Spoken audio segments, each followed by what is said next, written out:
these guys were making a nail a minute. Like that was kind of their bread and butter for at least the first year of the fort's existence. They were doing a lot of that. Likewise, you need them to help make tools, hammers, broadaxes, repairing tools. You wouldn't need them for making guns, though. You didn't make weapons out here. Every weapon that came to this fort came from the city of Charleston, South Carolina, 450 miles over the Appalachian Mountains. Can you imagine making that foot journey? It takes about a month, all while wearing shoes that look like this on the bottom. I can promise you, between me and my plantar fasciitis, or my screwed up feet, we don't like things. So all that was coming over the mountains. But we did have a gunsmith here, in addition to our blacksmith. The gunsmith's name was Thomas Smith. So he probably had been, smiths in his family for generations, but literally a metaphor. Back in a time when, your family occupation dictated what your family name would be. In fact, you have other names like Coopers. Does anyone know what a Cooper is?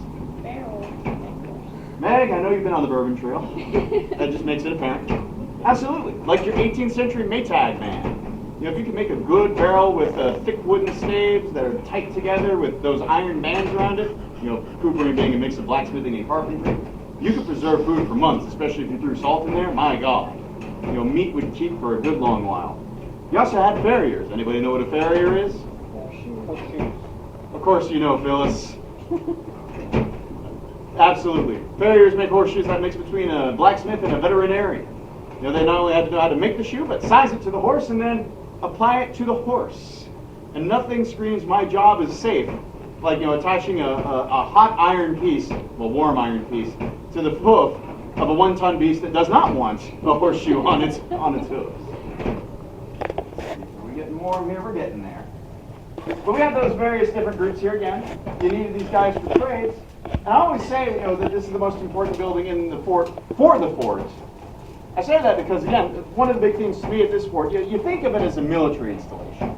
You have these muskets, these guys with these muskets, you have these cannons on these ramparts here. This is a community too, guys.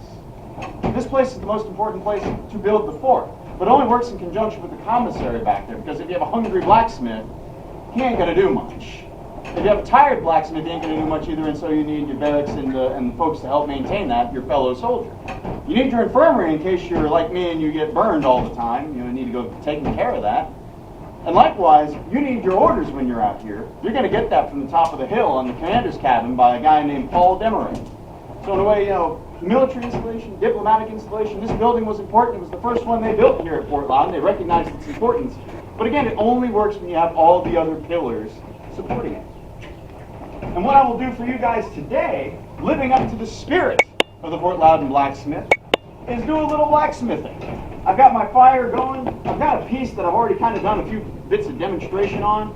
But once I get this thing nice and hot, I'll show you one of the basic moves of blacksmithing. You've already seen one of the more intricate ones, the twist. And I like doing twists. I'm a twisted individual. You got that on film, man. Be very careful with that. Let's see. It's a good thing I know how to ed. Thank you. What's your name again, sir? Chris. Chris, thank you, sir. You're welcome. And just in case I haven't already done it, my name is William Oakes. I am one of the interpreters here at Fort Loudoun. I realized that I kind of just got to John with you, and I wasn't doing the appropriate protocols. No, you're fine. So let's see here. It'll take us a minute to get this up to temperature. Believe it or not, iron is actually a very poor conductor of heat. It takes forever to get it up to temperature. And once it gets up to temperature, it wants to lose that heat fast. So the old phrase, strike while the iron's hot, kind of reflects that. In fact, we get a lot of phrases that come from blacksmithing and even from soldiery. So you got strike while the iron is hot. You also have the phrase, he's built like a blacksmith. Let's see here. What's your name, my tiny friend? Mackenzie. Mackenzie. Go see him. You ever held a blacksmith's hammer, Mackenzie?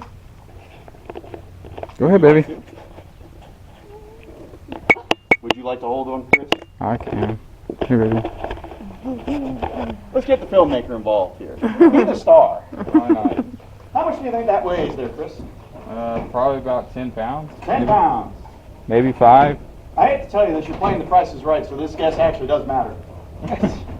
Well. So if you got 10 pounds, you can pass it along, see what other people think. Brian, do you want to give it a shot? Sure.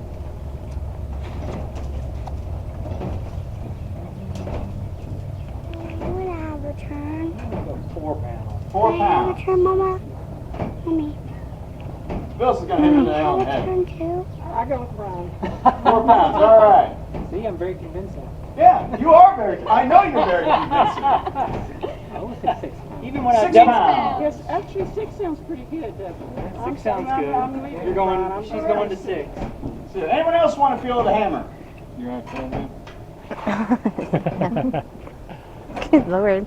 Mom, you give it to me. Hold on. Okay. Number 5. Give it to me. 5? 5? Five? Here, you want to try? Y'all got good guesses. And Brian, you're going to love hearing this. You're right. Oh, this is your fault that I'm sorry. It is actually 3.5 pounds, so you're close. Jeez, Wow, that close. kind of heavy. And again, I do that again. yourself in my I'd eyes. love to do that again.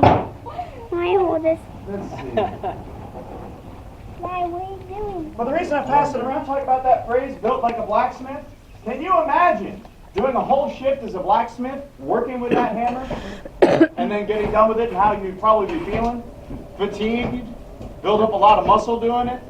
You know, they say built like a blacksmith, you're just talking like a stocky guy. No, it's a guy with the one giant arm is what it would be. Like this made me work, but it's not the same as hoisting a hammer. Those hammers ranged in size. You didn't just have the 1 3-pound hammer. You could have a 1-pound hammer all the way up to a 12-pound hammer that you would wield with one arm. So, you know, the size of the hammer really doesn't matter. It matters what you use it for. But you have that, those hammers that you would use. You also have a few other tools over here, part of the job. You have, of course, your files. A lot of people don't think about files in blacksmithing. They're kind of like a giant emery board. You use them for fine polishing work on your metal. In addition, you have a chisel over there too, like your punch hole for making holes in your metal. After all, you can't just drill straight through metal like that and expect the screws to stick in the wood and make it through the metal at the same time. Let's see. There we go. We're up to temperature now, and we're going to do what's called drawing out the metal.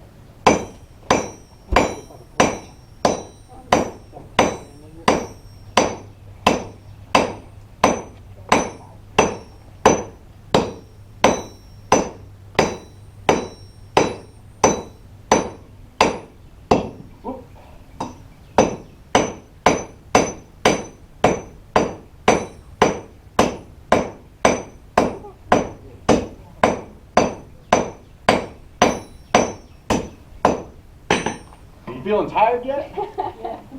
But you see how our metal started out here in that nice, even 1/4-inch stock? See how it's starting to flatten out there at the end? A little bit. And I'm using a 4.5-pound hammer and it's barely moving for me. I don't know if that's a reflection on the hammer or a reflection on my own noodly arms. Built like a PhD student. Exactly! I am built like a PhD student. Suffice it to say, I'd rather be writing. Kidding, I do love this job. But you see, your average blacksmith's shift was 12 hours long. And when you're working with tools like this over that long of a period, you start to get tired. So you really have to build up your endurance for that. But what I'm doing here is I'm drawing out the metal. That is one of the most basic moves in blacksmithing. What you're doing is that you're making it longer and thinner by taking that hammer and essentially just making the metal move away from you. So you're kind of holding the hammer in a way that you're kind of not hitting it directly down, but hitting it at a bias, at an angle.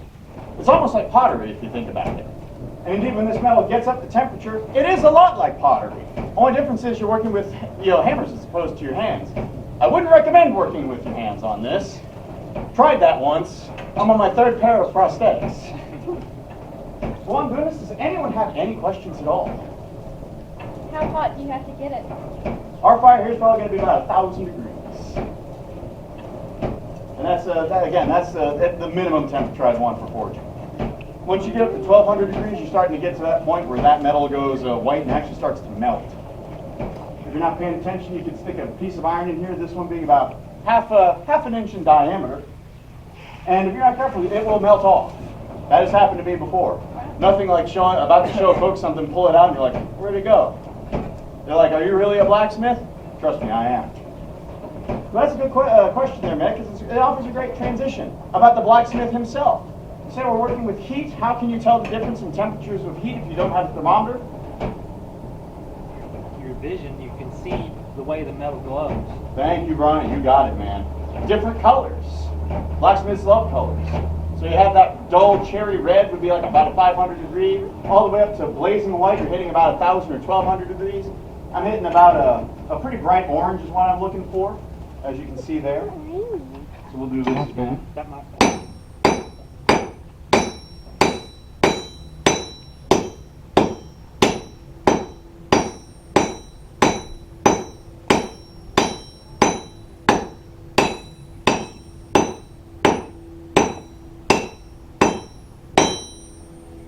But you can really see it start to move like I want it to now.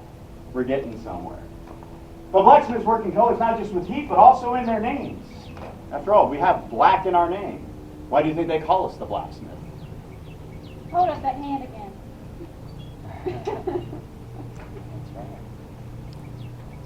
Do you think you're right, Meg? That's my guess. It's a good guess. And it does have to do in a way with the material that we work with, but it's not coal. It's the metal. It's the black metal. It's iron. That's what they used to call it. So black, and then smith comes from the old German word schmidt, meaning to smite. So if you wanted to translate it, we'd also be called iron smiters. And I'd rather be called an iron smiter, honestly. That sounds like an Avengers character. He is the iron smiter. So you got those different colors in your metal. All smiths in a way are named after the metal they work with. So blacksmiths work with iron. Silver, who would you call someone that works with silver? You're keeping the smith, but you're changing the name, changing the metal. So silversmith. Silversmith works with silver. Gold, who works with gold? Gold. Who works with tin? It's not a tin. It is a tin It smith. is a tin. Who works with pewter? Pewter smith? Bingo. And who works with iron? Iron Ha ha ha ha! Gotcha. Blacksmith. You know, when you start rolling those off the tongue, people get confused and they're like, Yeah, you get suspicious that you're getting the one that has a different name. yes, ma'am. But yeah, you got those different kinds of smiths. You got the other different kinds of professions I was telling you about.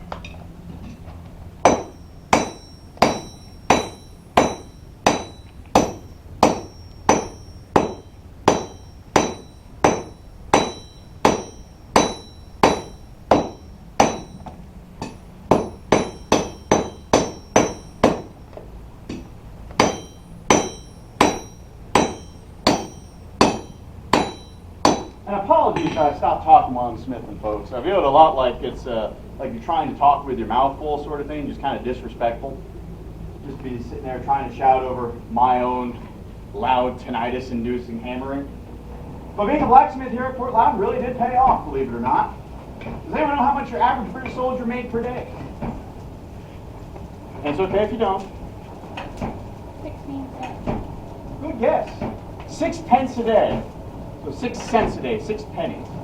And you'll get paid in a 1 6-pence coin made out of copper. That was your average British soldier. That money over the course of a month would equal to about $200 in today's currency, and it had a lot of buying power back in the day. That was a lot of money for folks who otherwise wouldn't have a job. Your average blacksmith out here made 25 crowns a month, and a crown would be the equivalent of a British pound, which would be the equivalent of about $2, or $1.50 today. So these blacksmiths were owed, at the end of a month, upwards of the equivalent of like thousands of dollars. That's a lot of money. Now here's the question, Meg. Did they actually get paid that? No. No, absolutely not. The British had a very ingenious way to pay for the French and Indian War, the war that we've been stationed out here to fight. They just wouldn't pay you. I don't know why I hid that from someone who's back there, but you get the idea. What they would do is you'd have to, for that money, apply to get it in Charleston, South Carolina. You needed to file a petition saying you were owed that money. And guess what? A lot of times they would just say, no, you're not going to get that money. Did they make land grants though? Didn't some people get paid in? Occasionally.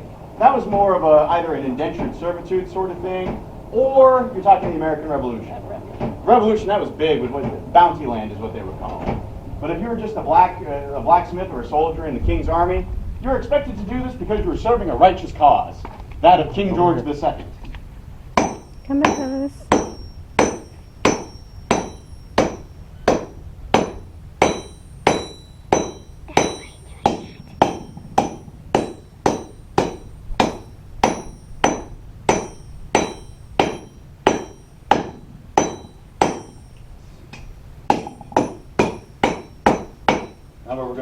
try to roll that into a bit more of a nail. And to do that, you just hammer and rotate.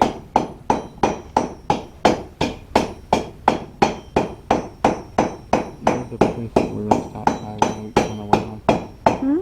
There's a place And that's really where they stop heat by on helps. the way So home. we'll do one more of these. Okay. And we should have the drive of our hook Never, right there. never, While I'm doing this, does anyone have any more questions? Comments, concerns, curse words, I'll take them as you have. How many blacksmiths were at the fort? That's a great question. We had two remember that blacksmiths one full-time. red Private place Matheson and state Private park? Mackinfoot.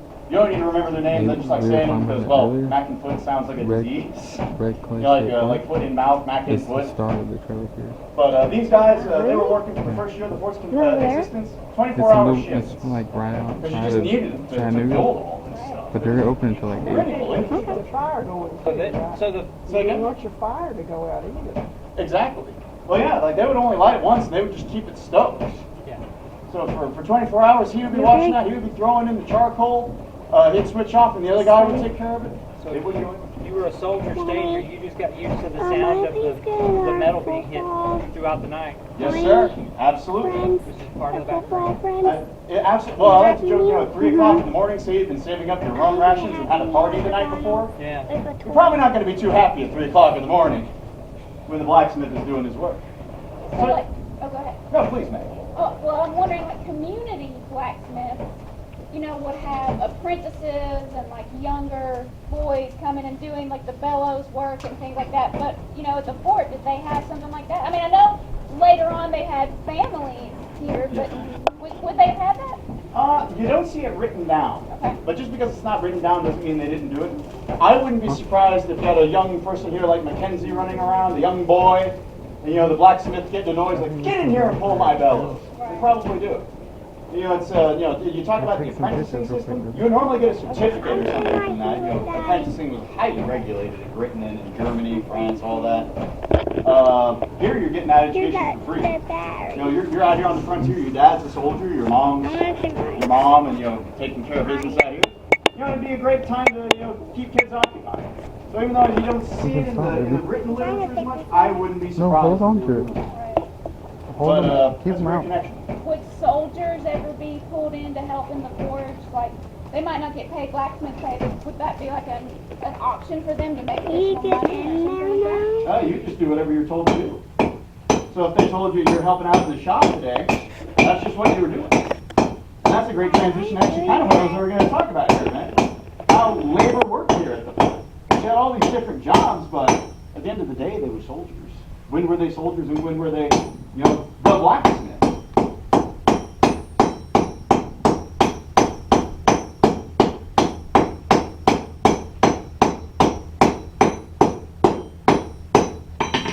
So you guys can start to see it, you know, Absolutely. rounding out. Point there. Why does We're going to do maybe a couple more heats. He's making a And that hook. is a length of measure for a blacksmith is a heat.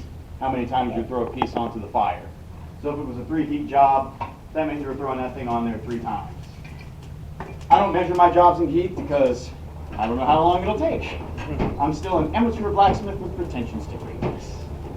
But yeah, labor here at the fort was divided up many different ways. Of course, you had blacksmiths here, Where? but they were I also don't know. soldiers. They were privates in the British Army. I don't know, baby. Well, how it worked is you had like a 4-day rotation. A fourth of the garrison would be on patrol as soldiers any one day. You know, they would be manning the ramparts, manning the guard boxes out here at the gates, doing upkeep of cannons, that sort of thing. And they'd be wearing the red coat to do it. When you were in here, you probably wouldn't be wearing the red coat. You might be wearing what we call your small clothes. You wouldn't have that big coat, but you'd have an undershirt or a work shirt, as I've got, your breeches, your stockings, and your shoes. Something lighter weight. And you would work in the shop. You would work as a carpenter. You would work in the commissary, perhaps.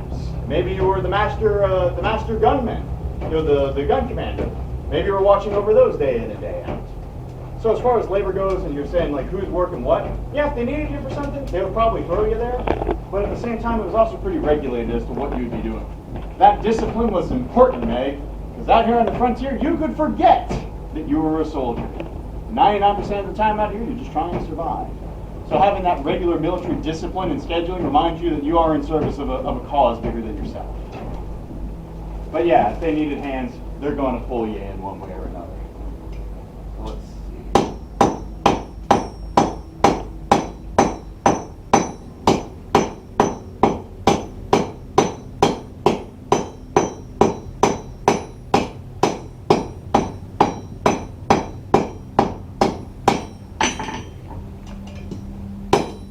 Alrighty, if you wanted to, you can just take this and drive it into the ground. So you've already got something functional there.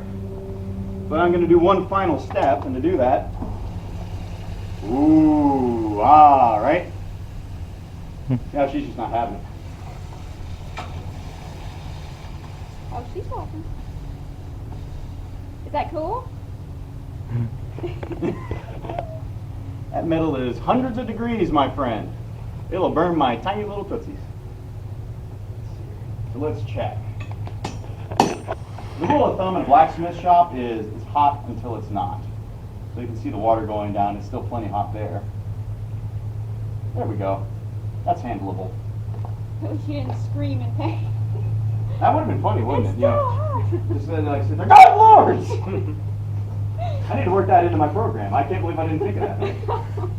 You're welcome. You've created a monster. But what I'm going to do is I'm going to bend that hook back, and you're going to actually have a drive hook. A hook that you can drive into the ground and use it somewhere. But I'm going to need a little bit more charcoal for that. Believe it or not, charcoal was actually the main source of fuel they'd be using out here. There's one simple reason for it. Lots of trees. You guys are smarter than you look. You already look plenty smart. I'm not going to sit here and insult my boss and her acquaintances. I'm not crazy. I'm stupid, but I'm not crazy. But yeah, charcoal. Because every other fuel source had to come across the mountains. They would have used coal if they had it, but you have to dig that out of the ground. And the great irony to me is, they are sitting on, the East Tennessee, kind of coal seam. So if they wanted to, they might have been able to, but not like you would in Kentucky. I think we're kind of east of the coal seams here. I think because we're on the east side of the valley. That is true. Yeah. So maybe an occasional pocket of something. Or Yeah. I don't know. To me, it's just a great irony. Yeah. Which, in your mind, sounds like, well, it just sounds like Will doesn't understand what irony is. But they would use coal. As long as you've had blacksmiths, you've had coal being used for blacksmithing. They've known that it's a great source of heat for thousands of years, even back in biblical times. The only reason, again, they didn't use it so often in the 18th century is because it was a lot of labor to get it. Again, having to dig down, and nobody knew that Wales would be full of fuel by the 18th century. So let's see here. But this will be a moment getting this up to temperature, folks, so don't feel too bad, I suppose. Give us a moment here. But while I'm doing that, does anyone else have any other questions? Please, pick my brain. You got anything, Chris? No, you're answering everything really well. Excellent. Excellent. Does everybody know the story of Fort Loudoun, right? You do? You seen the film? I've seen the film. Yeah, because we got here and was getting ready to come outside, and then all of a sudden a downpour. So we're like, well, we'll just go ahead and we'll go watch the video. Excellent. Maybe that was our sign to go watch the video. I think that was your sign. I asked because we have a lot of folks who just walk past the visitor center. They come down and like, so tell me, when did the Cherokee take this for? I'm like, well, they took it in 1760. And like, but why would they build it out here in 1756 if the Cherokee was the enemy? The Cherokee was not the enemy. The French were the enemy. So just check it. Yeah. Yeah, I learned a lot in that video. And you also got to talk to Will Kenton. That man is a wealth of knowledge. Yeah. To put it lightly. So let's move that in there. Just Hold it, baby. more. Heat her up. Oh, goodness. Here, put it in my book bag. If I can keep track of it.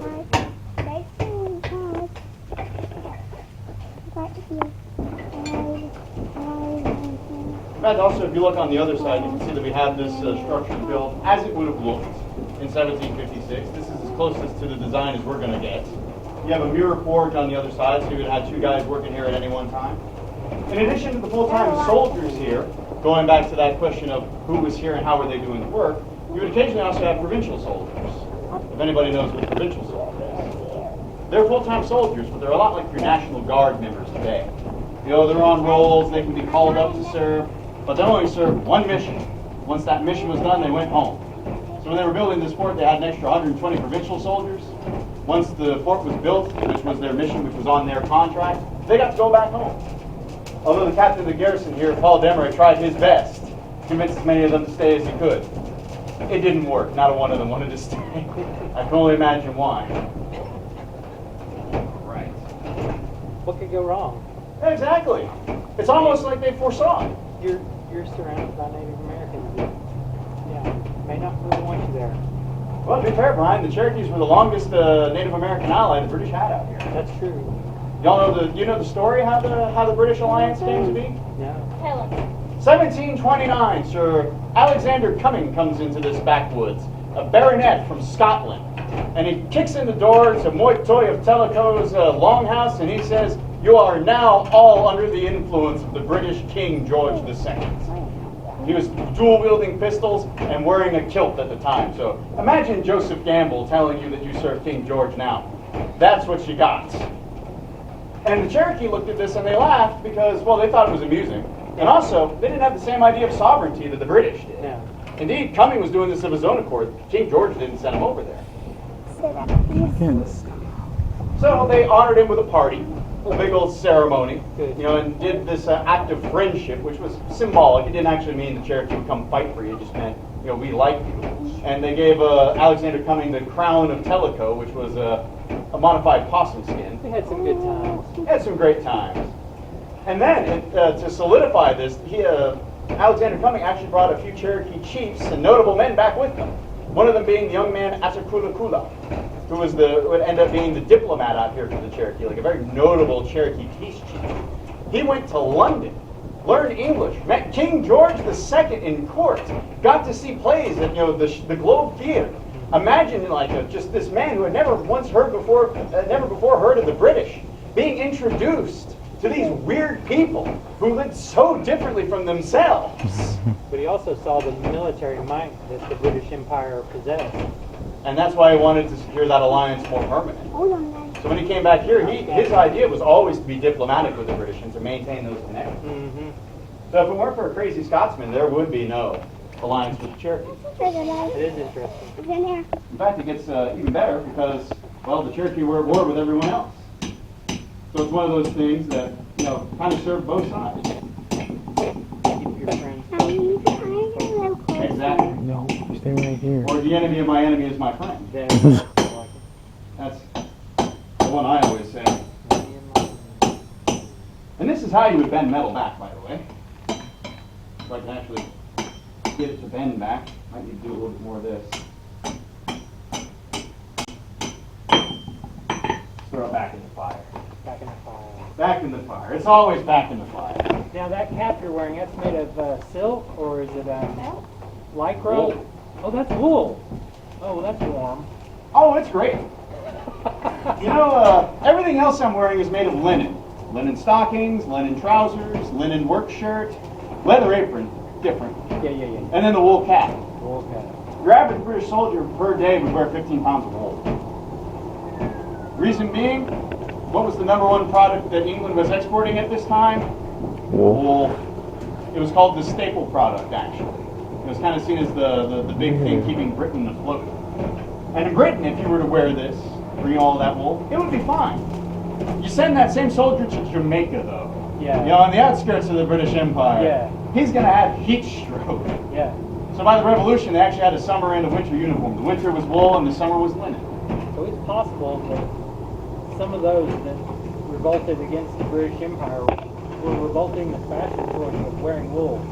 I would love to think so. If you're forced to wear a certain kind of clothing and it's hot, there comes Why a point- keep serving them, right? There comes a point where you're like, maybe we don't need to be wearing these things. Well, again, I'm George. not saying it's the only reason, but I'm saying it played a part, maybe. I do like to think I'm leaving Britain because of the taxes. I'm leaving Britain because of the proclamation of 1763. I want to go settle in Ohio. And then this guy over here is like, I'm just sick and tired of wearing wool. I'm just sick and tired. Can I wear silk now, please? That's a great thought, Brian. And I hope there's a Saturday Night Live skit in there somewhere for There that. should be. It seems like it has to be mine. Yes.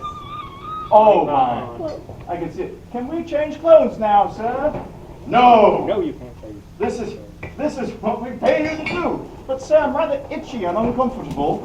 Could I at least take it off for a few minutes? No! We wouldn't expect. What you see here, what if I were just to wear the stockings? It's part of the uniform. No! No, you have I to guess wear I'll the just hat. leave.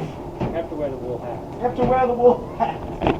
But the colors on the hat actually reflect the company that I'm working for, the independent company in South Carolina. The green facing, that was kind of their trademark. They would wear the red of the British red coat, but the green there would be like, he's under my command, he is in my company. It was kind of like, radio or, signaling sort of thing. These colors would be like, I can trust that man. Which is also why you had spies who would wear other companies' clothing, just to kind of sneak in. You may not know everybody in your giant regiment, but sure as heck you would recognize that clothing and see, he's supposed to be a friend. So there you go, like your old-timey radio, your old-timey signal corps, if you will. So folks, while I'm sitting here working, I've pretty much given you the gist of my blacksmithing program here, but since I'm working on a longer project, I'll gladly stick around and answer questions. I'm also not leaving this fire unattended, so you got me for a good little bit. Other than that, thank you for listening to me ramble about blacksmithing. Remember, it's always the most important building for the fort. But again, the blacksmith here reflected that sense of not only serving Britain, but building a community out here as best he could.